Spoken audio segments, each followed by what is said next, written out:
Boom, and we're live. I'm just doing a little Joe Rogan kind of. We're live. I Okay. love how he starts his podcast. He does it like that. It's like boom, and we're live. So, Boom. all right, go Boom, ahead. bitches.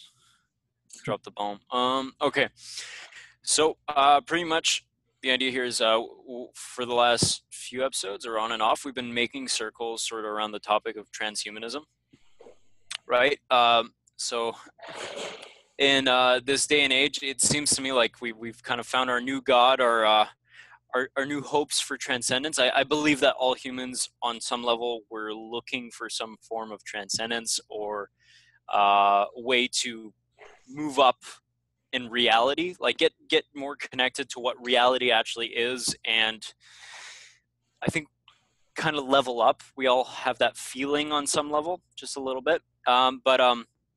So we our new avenue nowadays, is the idol of science, technology, and progress, right? Um, so generally, our goal in this podcast has been to talk philosophy, metaphysics, and but how that leads our lives, if we know it or not, and also is it leading our lives in a direction that we want to go? Is it something that's worthwhile? Can we figure out what is there something that's objectively better or worse, and can we direct ourselves there through our philosophies, our concepts? And well, what applies to life right now is pretty much transhumanism. There isn't a lot of talk generally, I'd say, about where humanity is going and where we want to go, except for in the transhumanist sphere, which is weird to me, right? But Well, we need to establish what that is. What is the transhumanism? Is that yes, really yeah, where people want to go, or are they heading there, wanting it and not realizing that they want it, or that they're already heading there right now and they're not wanting it, but that's the way they're going anyway because they're not realizing what they're doing or what what, what exactly is happening. So all these questions we kind of have to establish. But yeah, I'd like to to hear you kind of start it off a little bit. okay. Well, yes. So So what's the topic, happening? What's happening? what's happening right now in the world? Um, well, okay. I'd say a large majority of the population in the world doesn't really think about a lot of these kinds of questions day to day. They're more concerned with how easy their lives are, if Yeah, they can pay the bills. Yeah.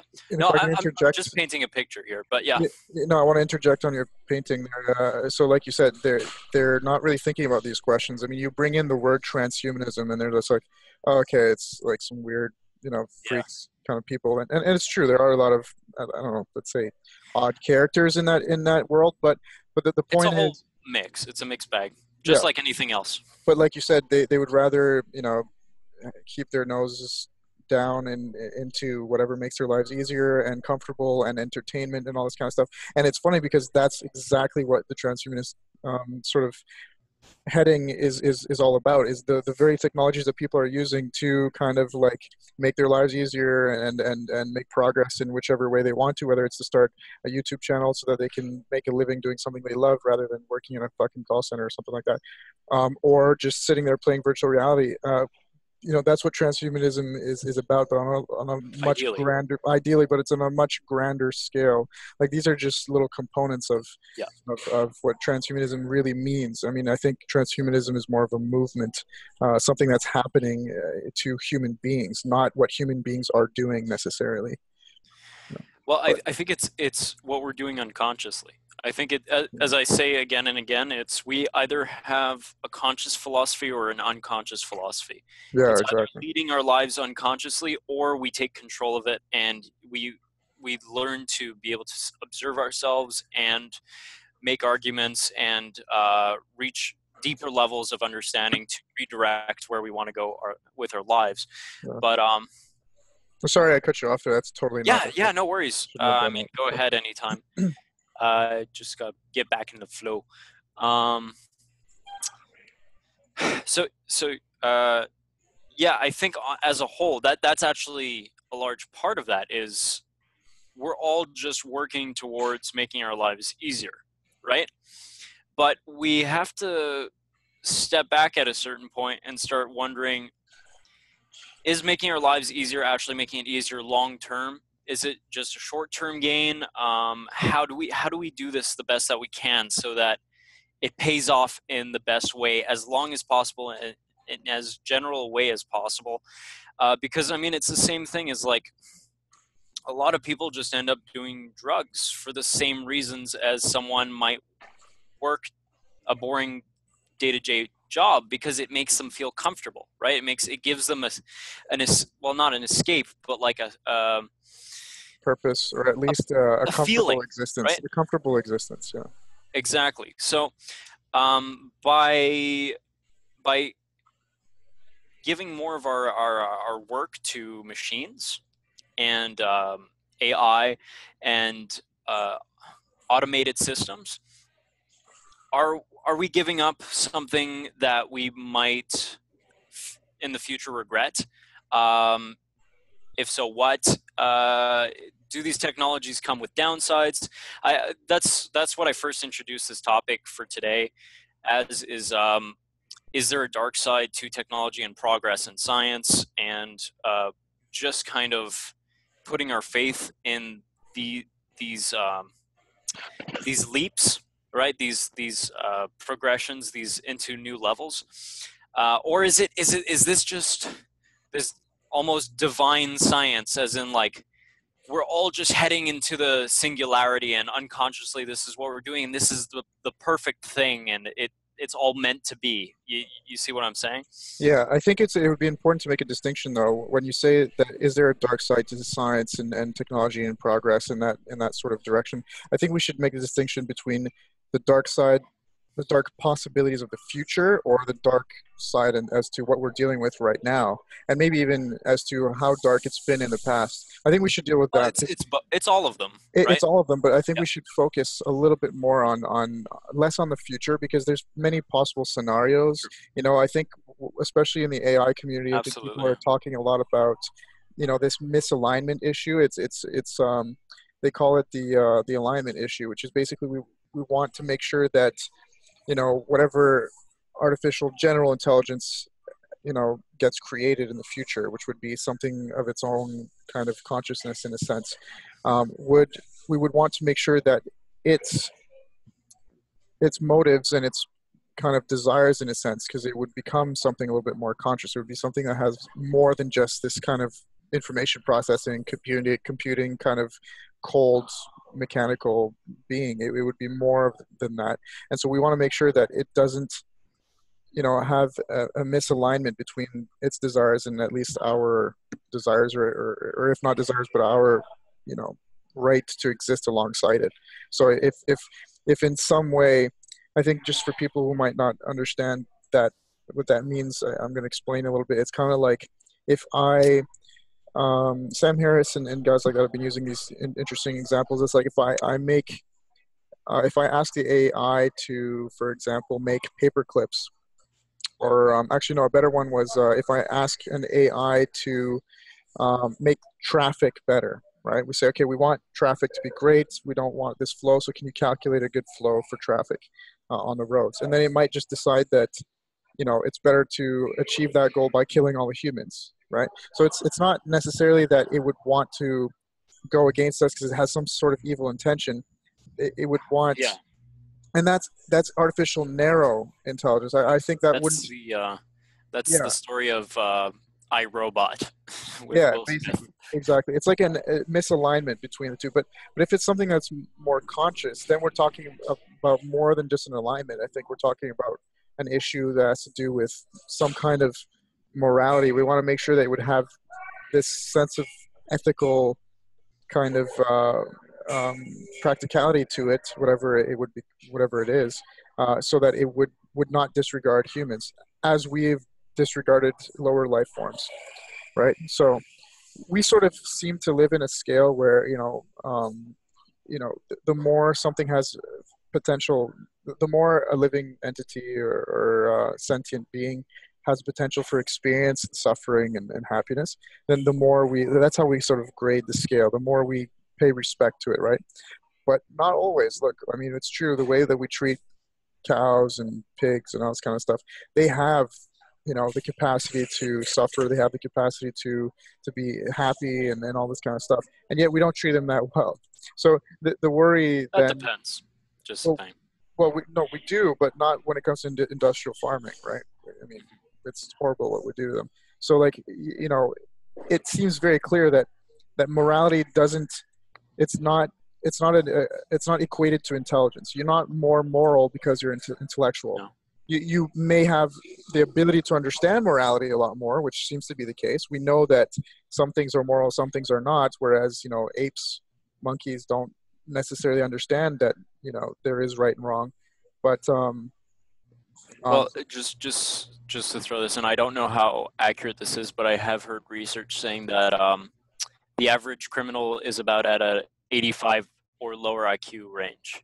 yeah, yeah. Just saying. Well, there you go. That's a bit of information that might support that statement or that correlation. But I'm sort of digressing. So Yeah. the that's the misalignment issue for AI, and so I think, where was I going with that? I think it's important to You're talking about the morality. exactly. So Yeah.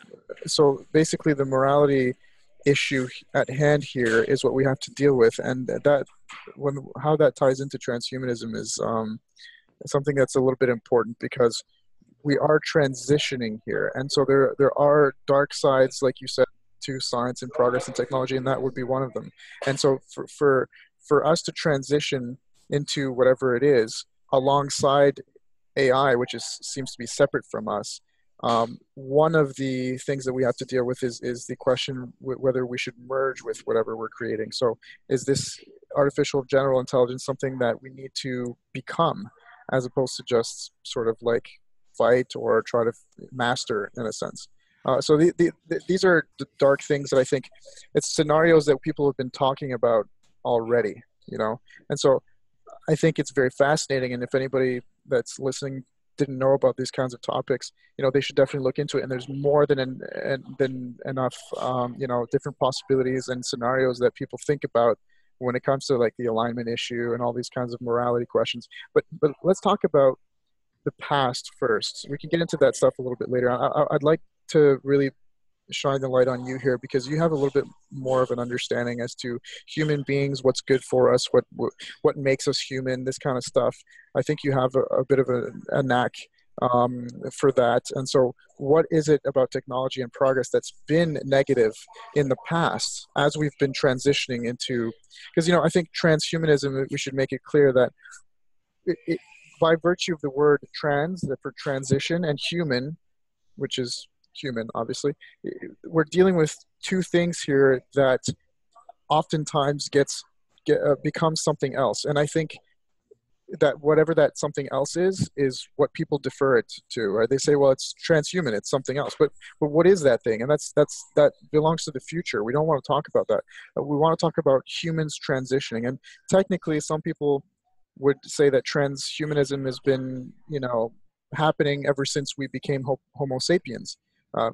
Because transitioning is literally an evolutionary thing. We always transition. We always move into something different. We get shaped. As soon as we start using tools. Exactly. Whole talk. Yeah. Exactly. So I think we should make that distinction clear and talk about what's been negative so far, and what has, and here's the interesting question I really want to get to, the root of it. Is you changing in terms of your entity, the definition of you being human? Is that something that has to change over time, or is that something that we try to, create and build as an ideal that should last forever? So if technology has made things worse for us in the past and is making things worse, or the dark things that are affecting us negatively today, are those things just something that we want to avoid and try to diminish so that they don't go on into the future? Or are those things something that helps us change into whatever we're changing? So there's a big difference there. If the negative aspects of technology, that's kind of the dark side of technology, is helping us transition, if that's part of it, if it's integral, just like people would say about art, a lot of people believe that you need to suffer, there needs to be some kind of negativity aspect, like to counterbalance, and somehow creativity is it can only, I guess, happen with suffering, with negativity in a sense. So in the same regard, maybe the transitioning of human beings is only possible with these dark sides that we're about to get into. So I'd just like you to expand on that. Okay. Well, I'm just going to start off saying that I'm not completely against the concept of technology in any sense. It's a double-edged sword. I see technology as something that, for the most part, amplifies what's already there. It's a tool, an amplification tool, pretty much. It's a double-edged sword, but when it gets really dangerous is when we ignore the dangerous side of it and we only focus on the positives. That's what freaks me out. So if you want me to talk about the past, I mean, I could go on a full evolutionary tangent here from the start. But yeah, let's talk about I start. Like, could, let's talk about yep, tools. With the very first yep. time we used a tool to extend our reach, as Ray Kurzweil would put it, we That was sort of, millions of years ago. yeah. I mean, it's a Yeah. pattern that keeps repeating itself. It's like, well, we've used sticks to, let's say, get at the fruit high up in the tree that we would normally wouldn't be able to get to, but we can use that same stick to bash someone else's head in and take their fruits that they've already acquired. And then you look at, what, 70 years ago, and we split the atom and harnessed that energy to either destroy entire cities and kill thousands of people, or we use the harness that energy to run our electricity and run our hospitals and whatever, right? So that pattern seems to. Can you talk about that pattern? Is that a psychological thing, or is that innate in the reality of that we inhabit? Like we have to live that way, or what is it exactly? I think it's a pattern that kind of echoes something that happened to us at a very, very early point in evolution. Based off of all the research I've done, it seems like we went from being very, very small primates who lived probably mostly on bugs and a small amount of plant foods. We were very, very, very weak. We were small, uh, pretty much had very easy lives. We didn't have a lot of predators going on. And at a certain point, something changed and we started getting access to a certain amount of meat. And at that point, we started growing pretty quickly.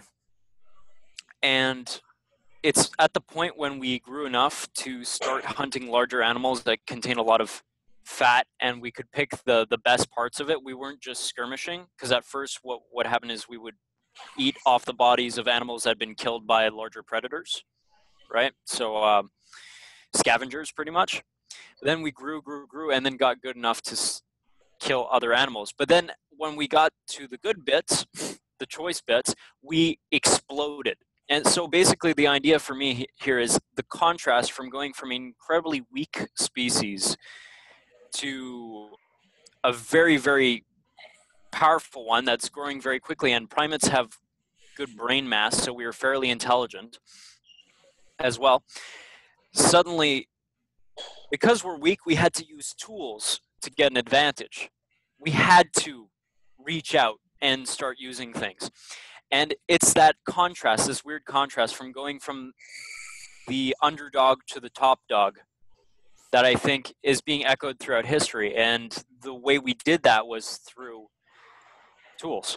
Ooh, that's very interesting, man. So, what are you saying here? Because I mean, I think most people, when they think of you know the original human beings, or what made us human, um, they think of intelligence having given us the ability to use tools. They don't see it the other way around, and that's an interesting perspective. It's almost like you know the the first time the first ape used a tool, it was more of like an a priori intuition rather than intelligence that allowed him to use that. Maybe he Yeah. just discovered. So, like you said, maybe Well, it was. I mean, was it an accident, or like you said, was it a pressure in a sense where the intuition led us to use it because we knew that we had to in order to make progress in the struggle for survival that seems to be the crux of what evolution is? You know, It's a good question. It's a difficult question because I mean who we the do. fuck knows? Right? Yeah. Yeah, but just as a clue, like we do see chimpanzees and bonobos, for example, using tools sometimes. It's rare, but it happens, and this has been observed for a very very long time. But they're not they don't make any more progress for some reason. I mean, of course, we haven't seen them over millions of years. Maybe in a million years from now, they'll be a lot like us. They'll be another species of sentient ape, but it seems to be within the ape family something that comes up. There's more intelligence there, and when we started getting access to fatty animals and their organ meats, that's when we exploded as just the human species. And Okay. it really does come down to environmental situations, I think. I mean, who knows? Maybe some of those like ancient alien guys are right, and they came and like transformed our genome and some shit like that. We don't know. But if we're going to be practical about it, what I'm saying is, we were probably in a situation where life was very easy, and then we suddenly had access to a lot of meat. Okay. That's it. And that intermediary, I guess, from just trying to survive off the you know off the environment as much as we could to, oh yeah, we have access to meat now. That you would say would be the time that we had tools. Yeah, that's a big step. If we want to look further back on like how did primates in general start getting smarter, then you can look at like just how the species evolved from like the ice ages. We developed very very dense mitochondrial function that is rare amongst all other animals. But all to say, to me the trend is fairly clear. How it happened exactly, not Is sure, this but is this something that you studied through, like, was it historians, biologists, anthropologists, anthropologists? So is this evolutionary biologists and anthropologists. yeah, so Yeah, this theory is a pretty established one, let's say. Is yeah, it? yeah. Unfortunately, it's weird because you don't hear it talked about in like Yeah. pop media, right? But I could send you some podcasts where some people have talked about this kind of stuff, and they're very well researched people. I'm not pulling this out of my ass. Yeah, no, I just want to state that exactly, that you're not. Yeah, yeah, yeah. No, exactly. I want to know that this isn't a theory of yours. That it's an actual thing that exists out there in terms of people's research. So that's good to know. Okay, so how does that lead us to being, I guess, or to having something negative, to having negative impact based on that cycle, that like need for? Because I think you just hit the nail on the head there when it comes to it being a need. Tools is something that we need, and that seems to be an environmental impact. And yet, when we use those tools that we need, we end up breaking shit, and it becomes a negative impact. It's not negative inherent in itself, and I think that's an argument that a lot of scientists have been trying to hammer home for a while. People say, "Oh yeah, I mean, like, as soon as they make new technology, it's always like, going to be used for evil and this kind of shit," and it's like, well, it's not that way. You don't have to use it in a negative way. It just happens that people end up seeing and fulfilling a need for using that technology in a negative way in order to, get ahead, or, survive, or even just to get more. And so that's why those issues ultimately rely on morality, but it's not inherent in the technology, right? I mean, I do believe in certain pretty causal issues with technology, but more modern technologies. Yeah, And because we got to distinguish that yeah, obviously technology is something very different within our era for some reason, which we mhm. could discuss at length. But maybe But we can resume it. But you're saying that there's a major difference between our era's sort of technology and then the technology that, from the first ape using a rock to, let's say, open a nut or something like that, to, I guess maybe a couple hundred years ago before the Industrial Revolution. You're saying that there's a difference between those two periods. We're entering into I'd say there's a giant leap in the a giant exponential leap in terms of the potential downsides. Yeah. So I'd say like way in the past, the only real issue with having tools was that the more we evolved alongside tools, the more dependent we became on them. That's that was the one downside for a long time. So we actually allowed ourselves to become weaker and separate our biology from nature more and more. So isolate ourselves, like build houses to protect ourselves from the elements, and this slowly allowed us to become weaker and weaker than other animals. Yeah, and apparently we have less brain mass as well. It seems like they had bigger brains back in the hunter-gatherer days because Yeah. they really needed that computing power to, say, for example, remember a very sort of outlined map of their environment up to several miles away. You know, they could like Mhm. walk through the woods as if it was nothing. It was like just going to your bedroom. And so like all these different, learning how to make tools and all these different things. So the brain power is used a lot more back then than it is today, and all these Well, they things. had to constantly innovate because every situation was different. Yeah, And but so see it's that yeah, became. It seems like that dependence, if you want to call it a sort of evil of technology or a it's downside or a both good dark and side. bad. It's Well, so like the good and the bad are so closely intertwined when you look back that far. yeah, And I'd say the closer we get to modernity, the more it kind of splits off to the good and the bad are easier to tell they apart. diverge. Yeah, they They diverge differ. more. Well, I think like you said, like because we have to depend on them more and more, not increasingly so. You have to create more and more because you can say like, Yeah, okay, now exactly. we have houses, we have agricultural lands, we need to develop these technologies and keep them really secure because if we don't have stable structures and we don't have a stable agriculture, then we go to shit. But for some reason, with this kind of new era of technology, which seems to be information, it seems like not only do we have to depend on the technology that we've been using for thousands of years, but now we have to create new technologies. You know what I mean? Like up until a Yeah. couple hundred years ago, technology could be very consistent. In fact, you didn't even need to make much of an upgrade. Maybe every 300-400 years, maybe even a few thousand years could pass without there being, like how long, I don't know this kind of stuff. I'm not a very savvy on history, but I know that the Stone Age and the Bronze Age, these ages were fucking probably lasted thousands of years. Before you had the bronze and steel and all this kind of stuff and iron. I think these technologies don't need to be upgraded. You can still be stable in your society without upgrading to those technologies. But now we've reached a point of exponential growth, and it's like you can't turn back. And not only can you not turn back, but we need to create more and new technologies and better technologies, or else we're fucked. Because it's kind of like look at the internet now. You know, if you consider that as the new sort of update or upgrade of technology, um, you know, it's not like switching from bronze to iron. You use iron or you can go back to bronze and you still be okay. But now that we're using the internet, you can't go back to hardline faxing and like that kind of shit, or even carrier pigeons and US mail type stuff with on horseback. We can't do that. You just can't. You can't go back. And so I think that would be the evil that we're sort of pointing out today in our era.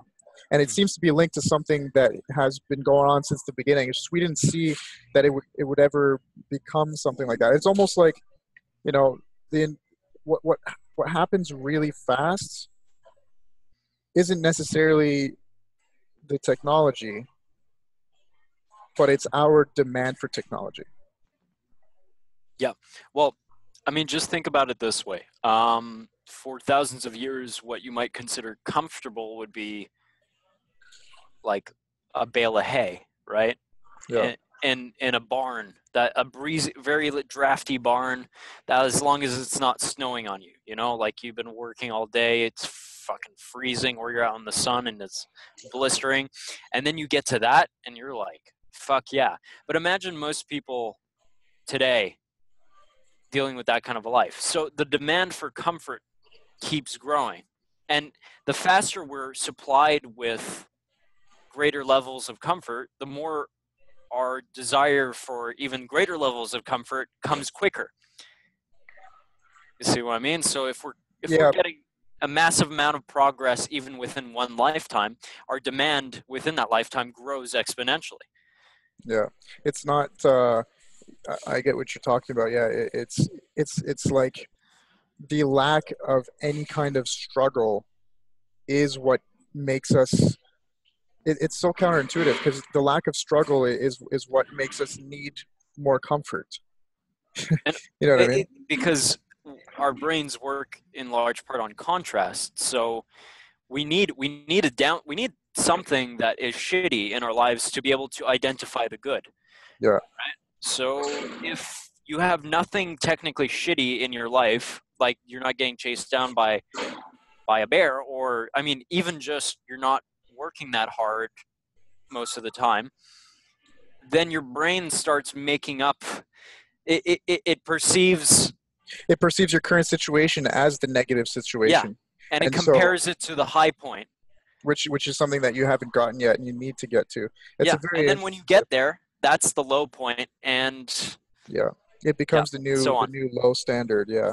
Um, so let's talk about human. Let's inject what humans mean. I think the first thing that comes to mind is that, because technology has worked out that way, that the first 12,000 years of civilization, something like that, recorded civilization, I think it is, That's the agricultural age. Yeah. agriculture. Yeah. So we've really had a good amount of time, relatively speaking, to define, at least be very comfortable with the idea of what it means to be human.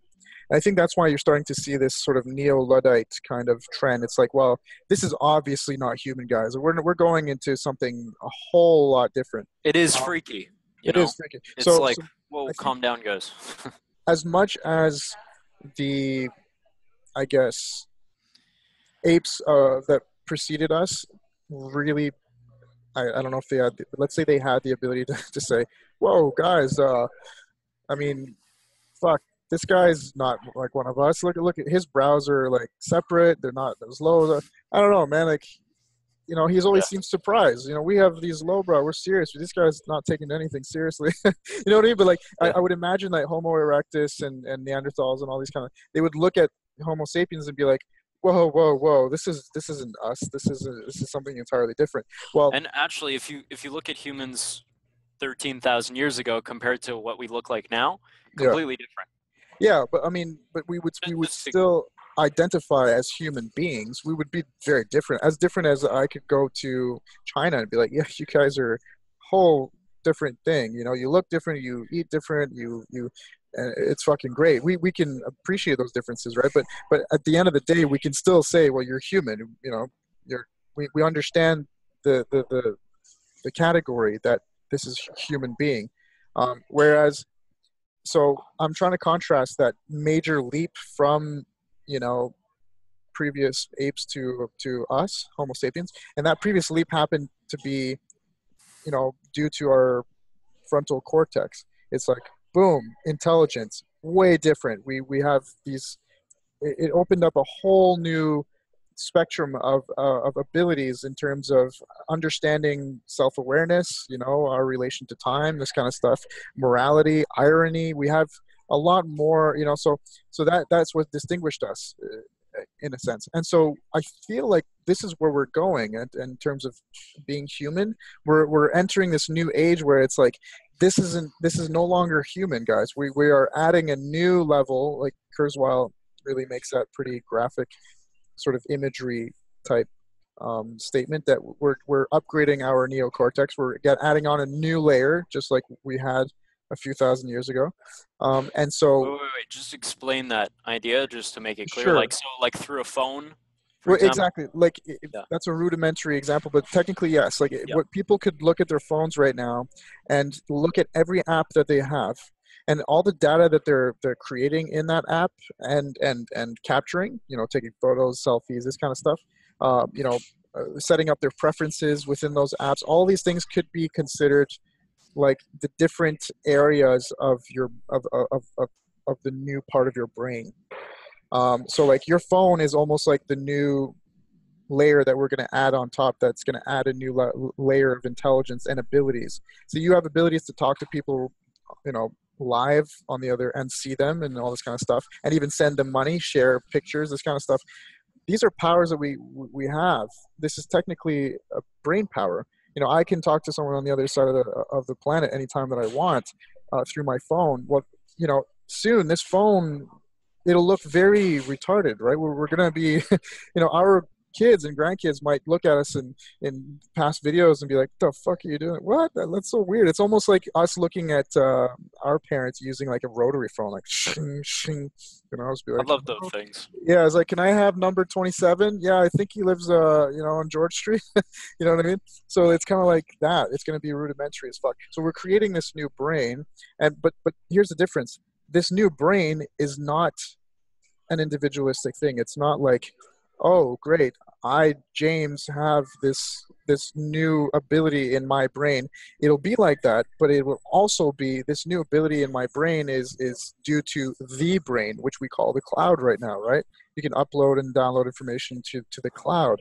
That cloud is something that's going to be shared by every human being that's plugged into it. So this new kind of entity brain, it's not, we think in terms of material, right? We say, okay, well, I have a brain, I have different parts to my brain, 2 different hemispheres, I have, the prefrontal cortex, I have all these areas. And so we think that the upgrade to the new brain is going to be that, like some kind of like mechanical mesh that we're going to put on our brains, or this kind of stuff, which to some degree it could be, but at the end of the day, it's not just the physical. It's the next physical upgrade to our brains is really just going to be an interface with the ultimate brain, the cloud brain, the non-physical brain in a sense, which would be the internet. So this is all really weird and it feels kind of dark, but at the end of the day, we can all agree, whether that's good or bad, that that's something different. That is not human in the sense that we've established over the last 12 to however many thousand years, right? So is that included in the spectrum of humanity? That's sort of yeah. And question. So now we can. I really want to reference Yuval Harari here. I mean, he wrote that book Homo Deus, which translates, human God, I guess, in a sense. Humans becoming a god. I think he makes a very man god. He makes a very clear analysis of us becoming something else. Now he chooses that word. I think I'm comfortable with that word as well. That whatever we're becoming, it's God, for all intents and purposes. But is it possible to retain some kind of humanity? And that is where we have to decide: is intelligence part of humanity, or is consciousness part of humanity? Now, obviously, I think consciousness is ultimately what makes us human, but we know now that we might very well be able to create consciousness that is not carbon based. It's not made out of wetware, which is biological kind of structures like us. Do we know that? Well, it's okay. We don't know that, but we know that we can see. What Yuval says is that for the first time, intelligence and consciousness are diverging. You don't need a conscious entity in order to have an intelligent one. We see this through computers, right? I mean, a computer can be very intelligent, much more intelligent than you, like AlphaGo. He beat, the world's smartest Go player, and so much more intelligent than the Go player for that task. But, at some point when we have computers and artificial intelligences and algorithms that ultimately are smarter than us in every way, even in music and art and all this kind of stuff, which is already starting, by the way, then we very clearly, whether that is conscious or not, we know that intelligence is intelligence. So you can't, you can't attach humanity to intelligence anymore. We used to, and that's what liberal values are about, right? Again, in his book, he makes this all very clear, is that we bestowed in the 20th century, authority on the individual, on the person, because we had intelligence and we knew for ourselves, for the individual knew what I wanted, what felt right. We knew, if we knew ourselves well, that we could dictate to the world what we should do and how we should do it, right? And this is why the voter is held so prominently in society, democracy. And this is why the customer is always right in our economies. So, liberal values, they took over because of that. But because we know that intelligence is no longer something that is human necessarily, then we have to remain with consciousness. We know that human consciousness is the next valuable thing that we can attach ourselves to. But then, there's that question: is can consciousness really arise in other sort of like beings? And yeah, I think yes, it's very, very possible. Why not? Because with the materialistic point of view, unless you use an essentialist point of view, then maybe you can't have consciousness in a system that isn't built by biological means. But for practicality, we don't need to answer that question. We just need to understand that consciousness is what we're trying to preserve here. That seems to be what's going to continue to make us human or keep us human going on into the future. Then we have the next problem of how do we sustain our bodies? How do we continue being human physically? Not just because it's one thing to have your biological brain in like a robot and you're still human, sure, because your human consciousness is preserved. But does that really make you human? I mean, we could keep holding on to that last thread and say, yeah, you're still human because you have human consciousness. But at the end of the day, you know what I mean? That's a string that can be severed very, very quickly and very, very easily without any qualms. So these are issues that we have to talk about. You know what I mean? But like I said, transhumanism is probably just that. It's a transitioning. It's like how many species existed between Neanderthals and Homo sapiens, right? Like how many? They keep discovering them. It's like, well, you had this one, you had that one, and Homo erectus seems to be the one that was the most similar to us or whatever. But they keep discovering all these different species. Well, those different species could very well have been the trans-apists. You know what I mean? It's like, well, yeah, sure, transhumanism is very possible and in fact is necessary. We probably want to transition, if anything, into something else, and that transition would entail trying to conserve the ego or the consciousness of that we all individually kind of feel. But at the end of the day, I think it's very clear humanity will either live as it is right now, somewhere in some colony as if it was lower on the food chain, because right now we're at the top. Somehow it'll survive, or it'll become extinct, or it'll become something else, or both. But we do know that transhumanism as a concept, not just as an ideal or as something that we're trying to strive for, as a concept, you have no choice. There is a transitioning happening here. Right. I mean, where do I start? Yeah, I know. It's like so much shit that we gotta kind of think about. It's tough. Well, I'm not saying that this is what you're saying, but just where I'm coming from is I really don't see. Well, I see humanity, the concept human itself, isn't something that you can sever from its environment. I think that we were more human 12,000 years ago than we are now.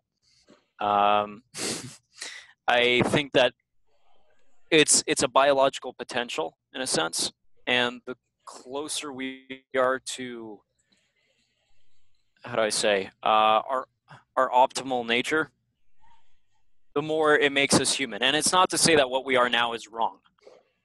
I'm not saying that at all. But the idea that we have to move into something else, I think, is a fabrication. I personally don't believe that at all, and I think it's a concept that is rushing us towards something that is bigger than we can conceive of and has consequences that we can't expect. Most people will never. Well, let's say we don't have to, which I'm not agreeing with completely, but I'm definitely thinking it's a very real. I think it's probably the most probable. We don't have to. That's a very clear sort of distinction. Sure, but then it's like, do we even have the ability to survive even if we don't have to? So like, let's say we don't have to, we try not to. Thus far. Let's say we try to hold on to humanity as a state like it currently exists right now. Is that right now? Yeah, we can try, but does that mean we will be able to actually succeed? That's the question. Well, okay. There's a few things here. First of all, unfortunately, I see progress as being run by, in large part, paranoia and also necessity, of course. But let's just say this is an example. Like most new technologies come out of military advancements and then are used decades down the line in more commercial settings. For example, satellites were originally military inventions and then used for things like the internet and Wi-Fi, though that was also originally a military technology. But the reason for that is because of this constant friction, this competition between different countries or states, groups. So basically, let's just say one country, because they say, hey, you know what? Life is beautiful. We should live it out. We should slow down and be more careful with a lot of these technologies. Like, for example, Russia, they don't use a lot of EMF-based technologies, radiation, Wi-Fi, because in the 40s, a lot of the researchers realized that a lot of those things can have damaging effects on people's health, and they warned the U.S., saying, "You're about to open a what's the word? Pandora's box. There you go. Thank you. Pandora's box with this shit." But then they started using radar and all those kinds of things. That's just an example. But then look what happened. The U.S. got a major upper hand, right? Yeah. So the more that happens, the more technologies are pushed by one country. For example, let's just say CRISPR, like gene editing. Yeah, it's a proliferation. If we don't get into gene editing now, the Chinese will, and then they'll have superhumans, and then they'll conquer. And yeah, I know it's a proliferation issue, but so I want to understand though, because you see that very clearly that that's the issue. What are you advocating for exactly? You're advocating that we return, like, do Amish style stuff, kind of like become. Well, that's the hard part, is because even if you did that, then there's still going to be the people who are like, no, we have to get a leg up on these other guys, because otherwise they're going to fuck us over. Yeah. So, and I know I harp on this a lot, and I come back to it a lot, but I think a greater understanding of why we got into this cycle in the first place. For example, military originates from the issue of us over-farming the soil, depleting the soil, and then because we couldn't grow any more crops where we were, we had to develop a military to go and steal other people's land so that we could grow more crops and survive. You know, the Middle East used to entirely be comprised of lush land and pretty booming ecosystems, prairie lands, forests, and stuff like that. And that was thousands of years ago, and it's still desertified due to the process of improper agriculture. So the world at one point was fucking vibrant, had plenty of food for everyone. The concept that we had infinite resources, that is still instilled in a lot of humanity nowadays.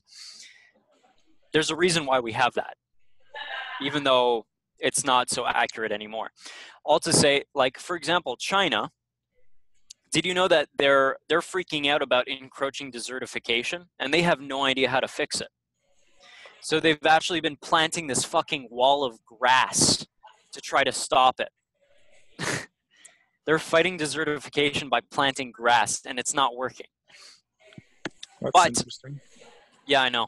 But this is a major issue around the world. Food production is at the heart of a lot of our issues. And it's crazy because, well, who wants to be in food production when you can be a social media marketer, and you can be a musician now that all these opportunities are offered to us by technology and society? Less than 2% of the population now works in food production, and most of those just know how to run the machines to grow the food. They don't actually know how the food works or anything like that. But there's a movement nowadays to make people more aware. Sorry, I'm getting somewhere with all of this. To make people more aware of how things were done properly, meaning through rotational agriculture, prairie lands, all this. Nowadays, people are freaking out about the idea that cows fart methane, so it's bad for the environment. But if you look at it on a larger scale, what they do is that they fertilize the soil, they make plants grow, they create an entire ecosystem where all kinds of different animals live. People were freaking out a few years ago about where all the bees were going. Well, guess what? It's because we're destroying the soil and destroying all the prairie lands and replacing them with monocrop agriculture, which is, and you have to kill all the insects, all the bacteria in the soil, all the rodents, the snakes, the bugs, the frogs, to get that done. All to say, ultimately, there is a way that we could make the world abundant in terms of resources.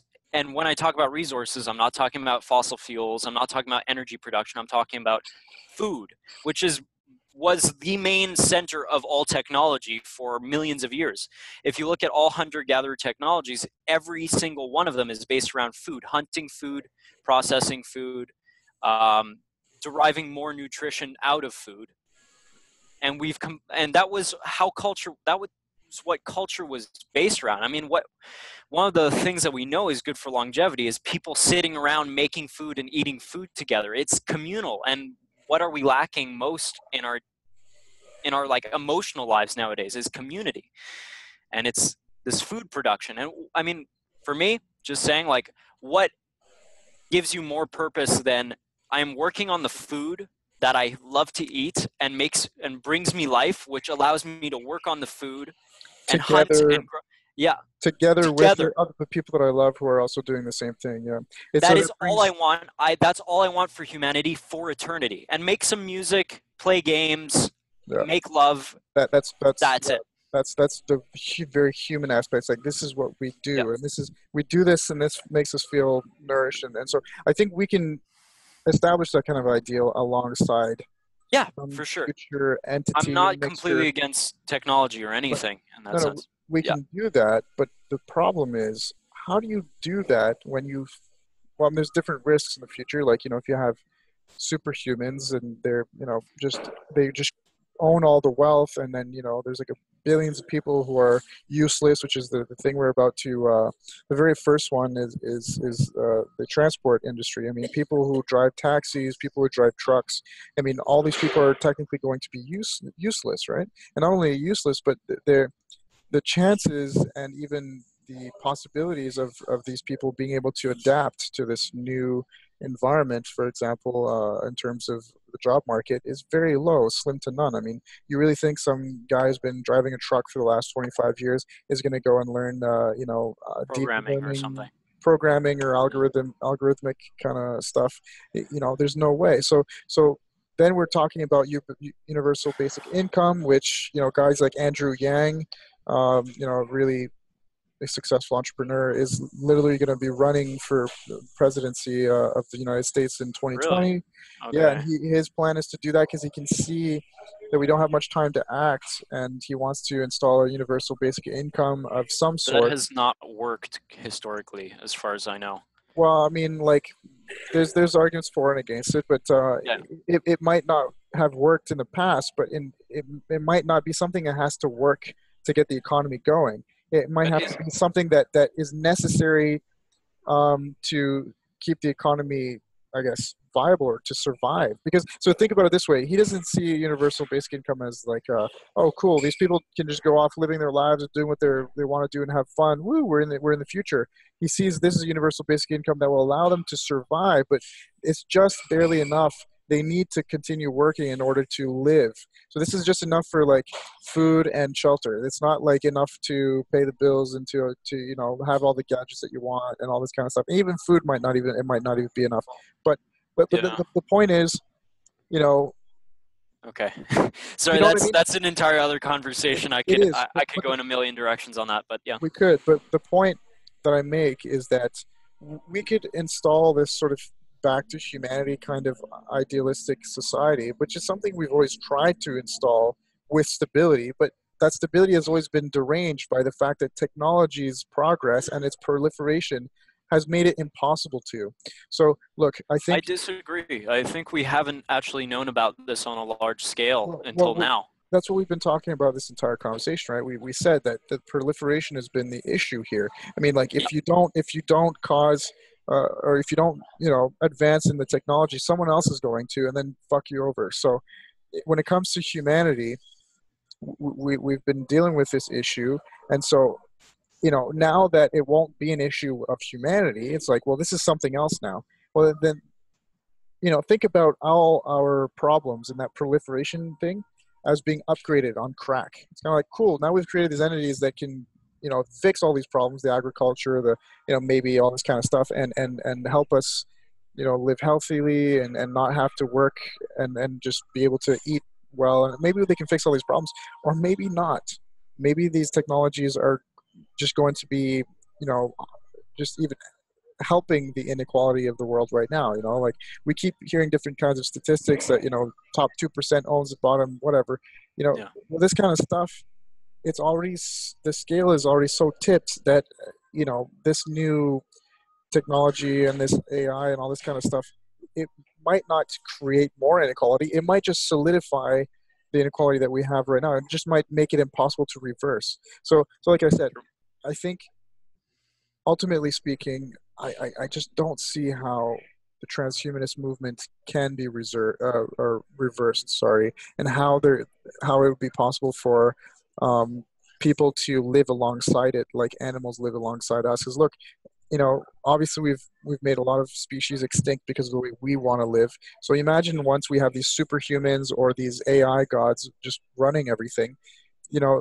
Again, the morality when we deal with the morality, we obviously can look around us and say, well, shit, we're the most intelligent life forms that we know of in the whole universe, and look at how we've fucked shit over and fucked things over, and the environment, and we don't even have regard for ourselves. So it's kind of like, it could be maybe worse when we're talking about higher levels of intelligence, whether you've assimilated yourself into it or not, whether it could be an AI thing. It's like, well, these things don't have morality, and they don't really have much regard for they could very well have no regard for human life or even consciousness at all. It might just say, cool, I want to spread out throughout the galaxy and then throughout the entire universe to just keep doing whatever it has deemed it has to keep doing, or maybe just stay stagnant and sterilizes everything and realizes everything should just be destroyed. Whatever it is, it's very clear that that's going to be very, very difficult. Just like the Amish have a difficult time living, and increasingly so. I mean, I heard Amish people, use trucks and stuff now, and they even make. I heard one Amish sect making some kind of electronic, like, what I mean, they did kind of like a little factory thing, and they would just Yeah. sort of sell to make some money. But it's very difficult to preserve that, and I want to see how you think and what you have like plans, or what you feel can sustain your optimism there, despite Um, all that stuff. well, I'm just going to say the idea that there always has to be this proliferation issue of like China's working on superhumans, well, we better too. Well, that's what I was getting at earlier, is why have we gotten into this race in the first place? Well, because of the habit of destroying our land, then having to go dominate others to get resources, because we don't know how to produce our resources sustainably.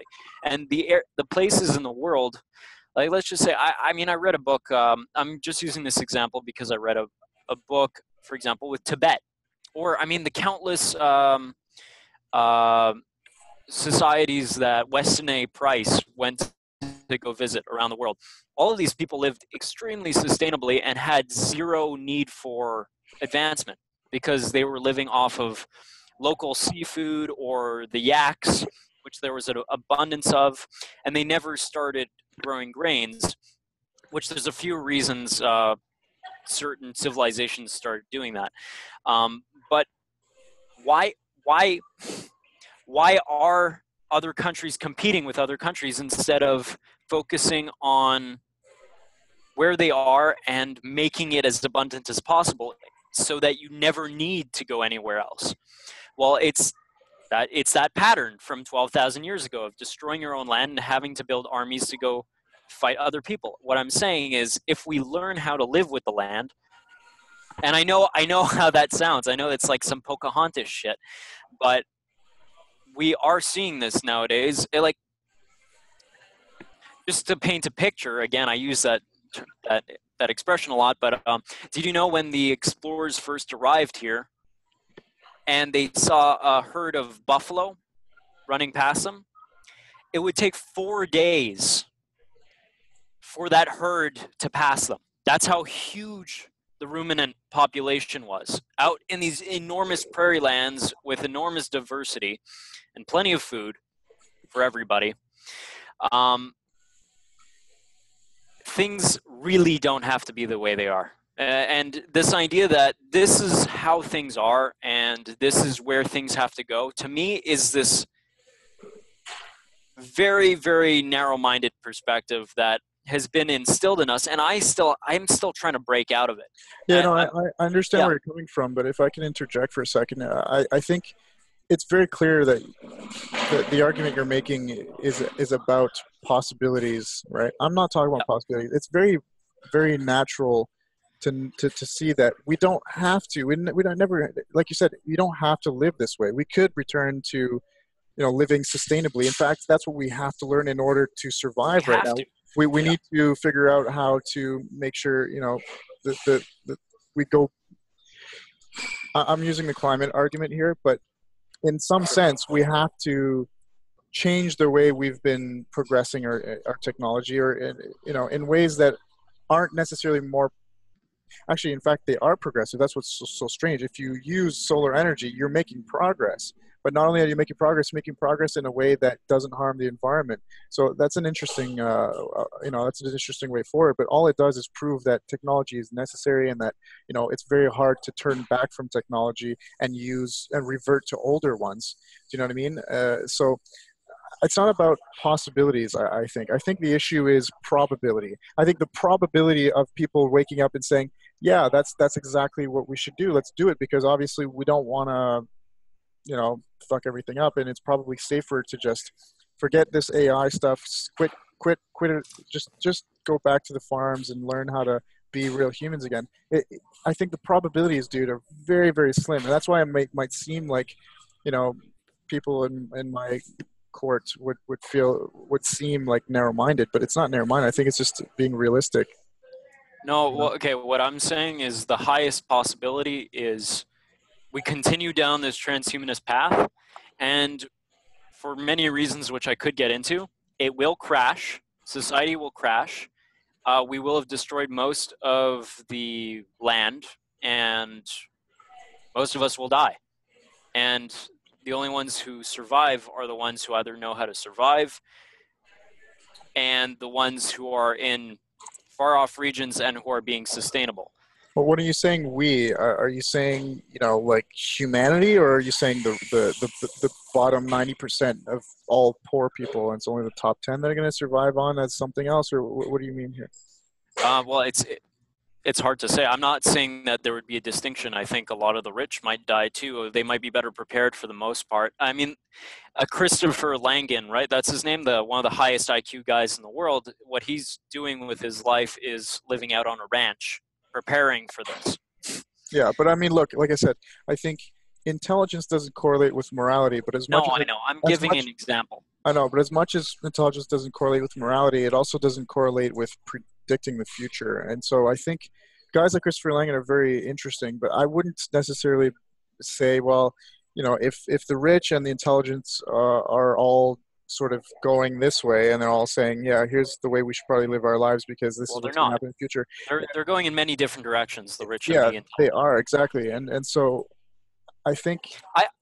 Dude, that was just one example. I mean, yeah. I could give plenty more, but what I'm saying basically is, I'm sorry, but like this technology isn't sustainable. Like from the ground up, even solar panels, you have to mine often rare materials and then produce them in large factories, which require destruction of land and mining and transportation.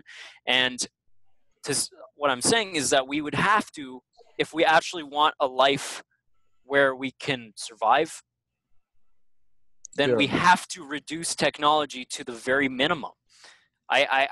There is no way around it, in my opinion. It's either that or we build robots and kind of die in the process, or well, no, actually, I mean, still, that's still not sustainable long term if we care about anything living. I feel like we're we're between a rock and a hard place here Sure. because Yeah, of course. like I said, I think it's inevitable that humanity is changing. I think that's inevitable. I mean, whether Well, in what way? well, I think in very fundamental ways. I mean, just with the technology that we have now, if it were to stop and go no further, and somehow we could sustain the technology that we have now, I don't see how we could. I don't know. Um, I don't think we could either. but let's say we sustained ourselves with the technology that we have now and with the traditions and the behaviors that we have now. Even if we were to make it sustainable in some way, shape, or form, I don't see how humanity would, in any way, be able to sustain itself on a level of identity. You know what I mean? What I mean by that is I don't think that, like you said, we're less human today than we probably were 12,000 years ago or something like that. In by some definitions, but by the definition that I take, humans make progress. They evolve. It's not even No, necessarily a man, human that's thing. what I'm saying. I It's think it's again, so if it's not sustainable to be sustained.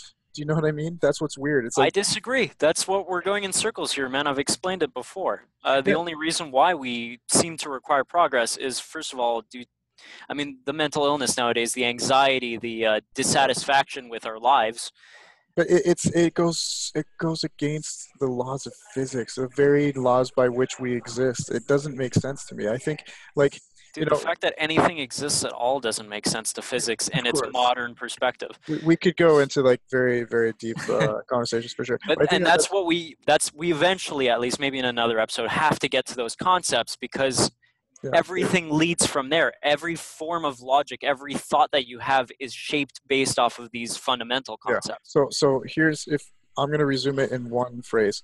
The reason why I don't think that it makes sense to just be sustained in with one method of being, just the way we are right now, we make it as good as we can and we sustain it, right? Like almost like a what do you call those?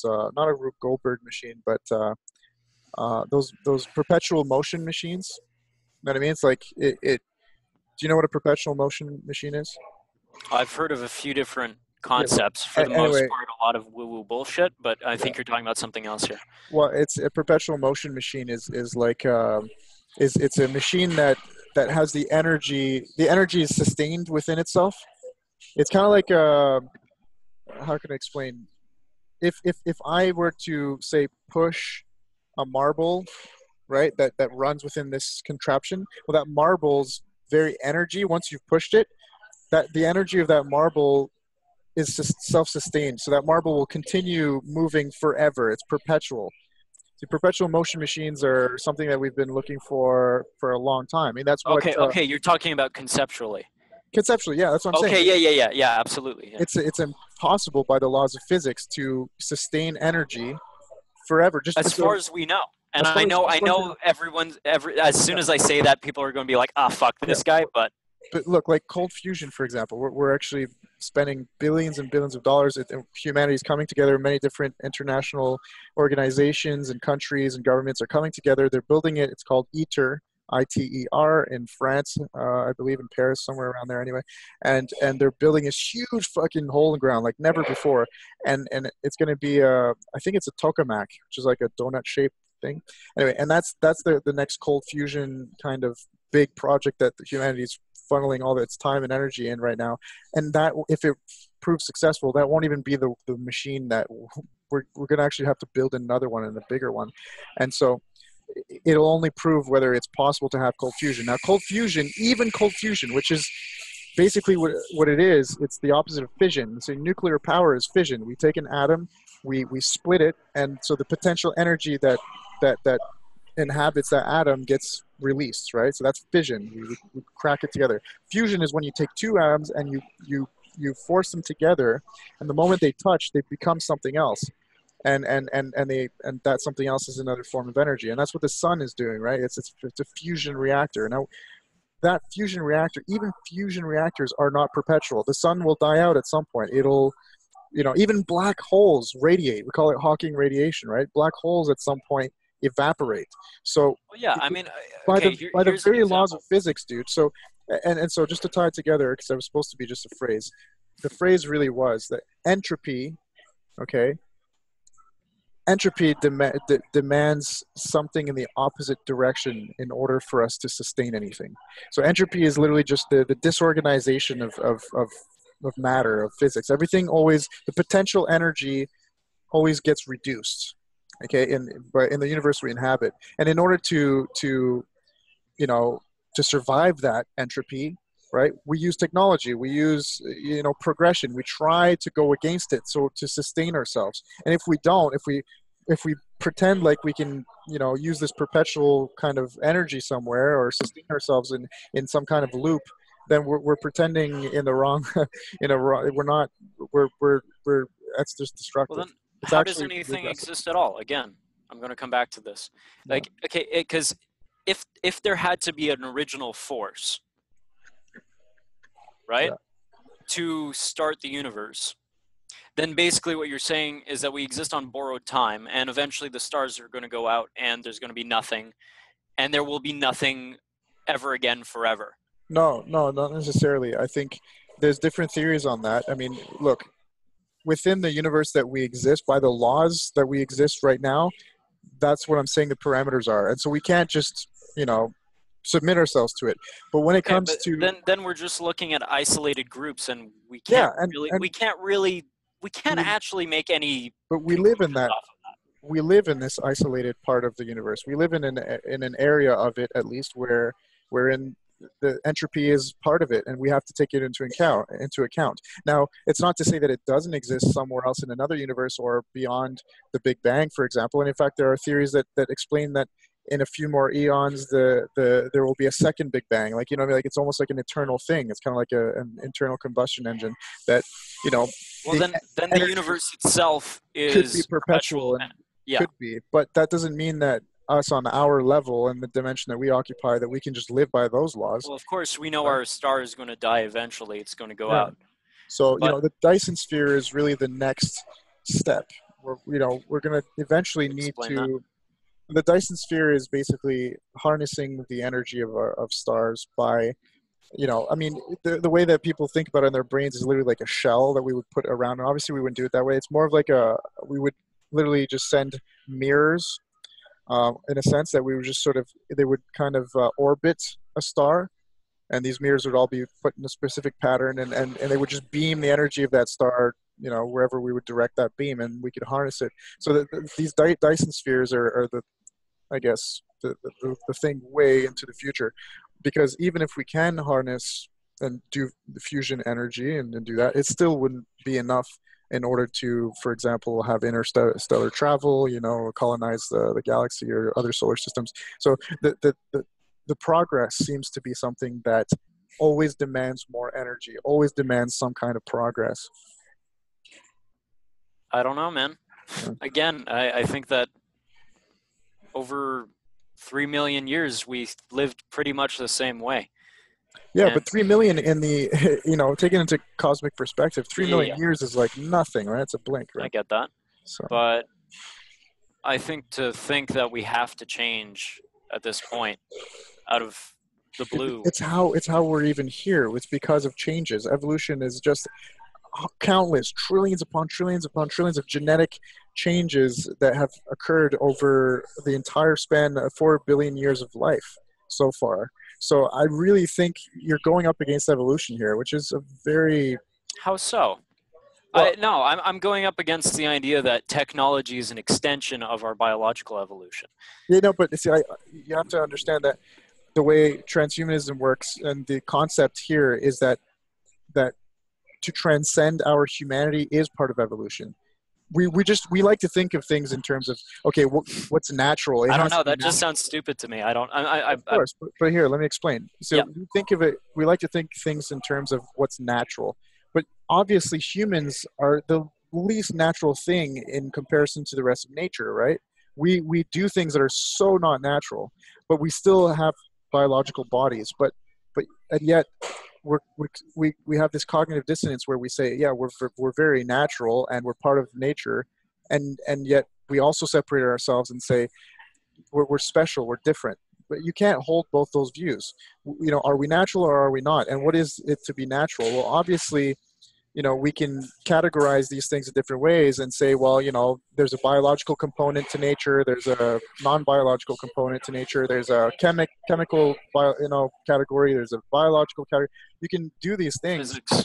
And physics. So you can look at all these things, but then if you go one more step, if you go a little bit further, and then you look at all of what nature is, well, the metal and plastic that's all assembled to make these headphones that I'm listening and speaking to you through, these things occur naturally speaking in some way, shape, or form. You can trace back the evolution of how these came to be this way. But in order for these to become this way, we had progress needed to some kind of evolution, a lot of work had to be put in sequence in order for us to build things like these headphones. So, you can look at what's natural in different ways, and I think sure. part of how humanity is changing and has changed is through non-biological, non-organic means.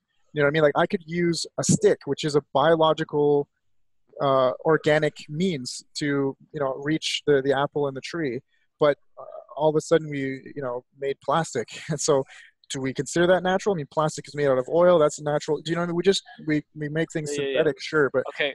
I think that's a bad way we're harping on the nature fallacy, and I don't think that's where the issue is, really. Well, yeah, I think it is, because I think you're stating that it sounds stupid that for humanity to transcend into something that's non-biological is not natural.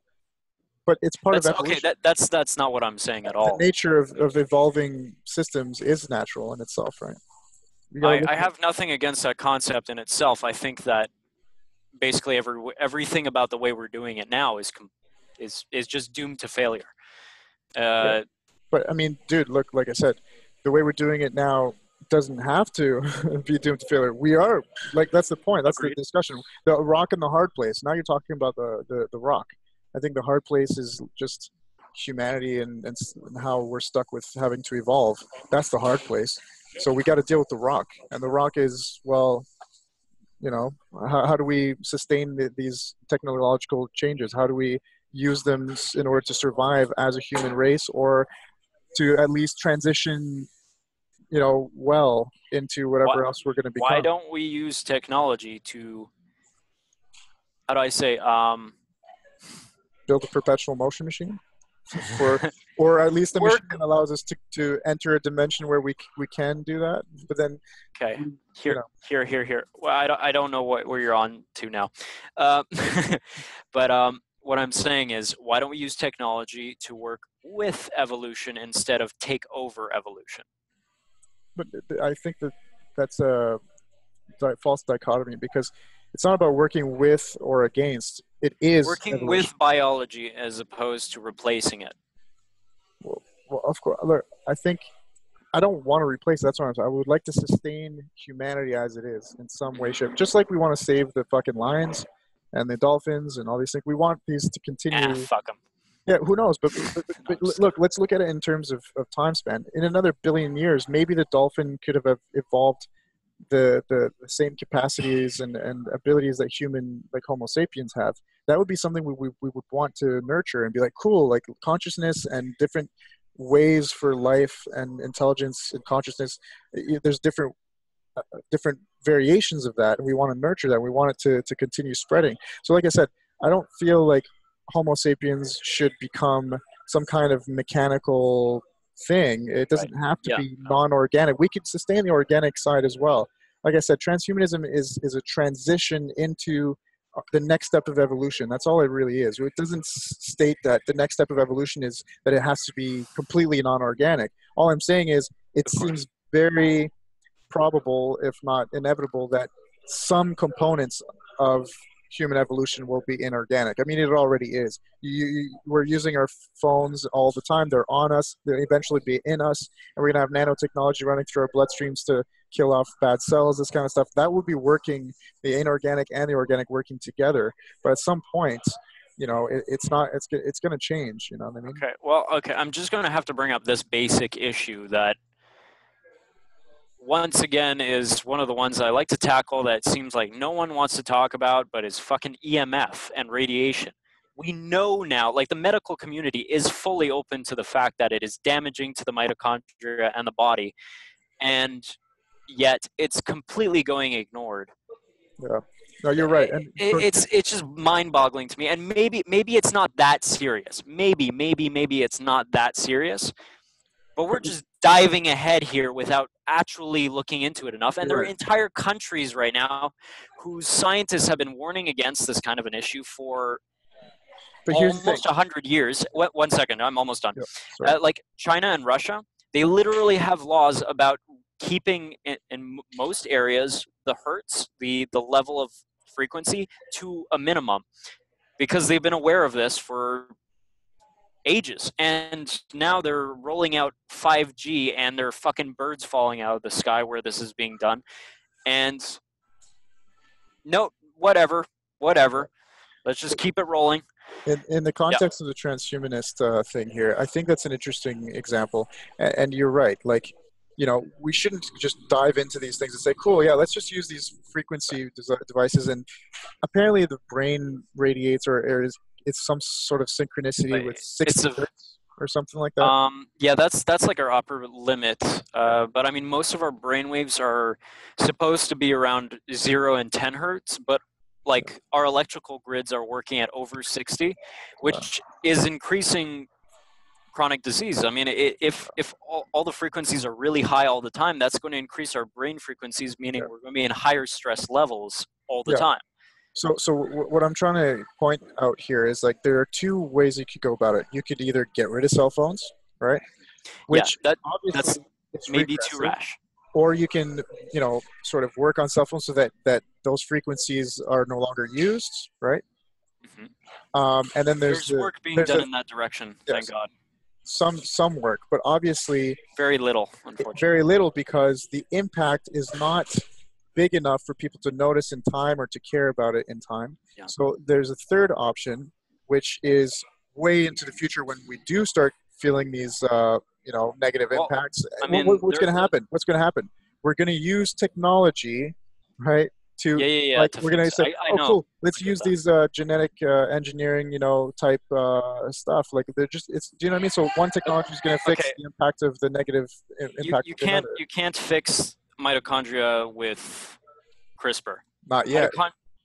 But do you know what I'm saying? Like, because that's not part of the DNA. That's the energy producer for the DNA. Yeah, but like I said, there's usually three options, and one of them is to regress and say, okay, forget this technology, which is never the case for obvious reasons. Two is to say, well, let's fix the bad parts of this technology. That happens very often, and we succeed. It's like a random. Sometimes we succeed, sometimes we don't. Sometimes we find some kind of alternative and it works out. But obviously, the one that we rely on the most is using another technology that's better, and or another one if it exists, if it's possible, or another one it's kind of like, okay, well, we have cars now, great, but now people die when they get into accidents. What do we do about that? We use seatbelts. You know what I mean? But look at what we did.